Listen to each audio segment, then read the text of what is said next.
Қазақстан Республикасының президенті жанындағы орталық коммуникациялар қызметінде Шымкент қаласының әкімі Ерлан Айтаханов брифинг өткізді.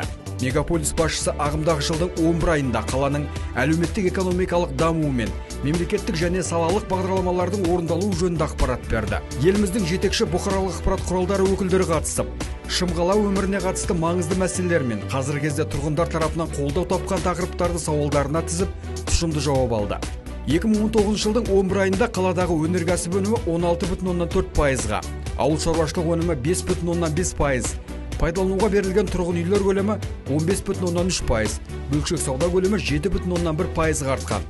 Қалада жыл көлемінде 2847 пәтерлі 53 тұрғын үй пайдалануға берілгені туралы да брифинг барысында кеңірек айтылды.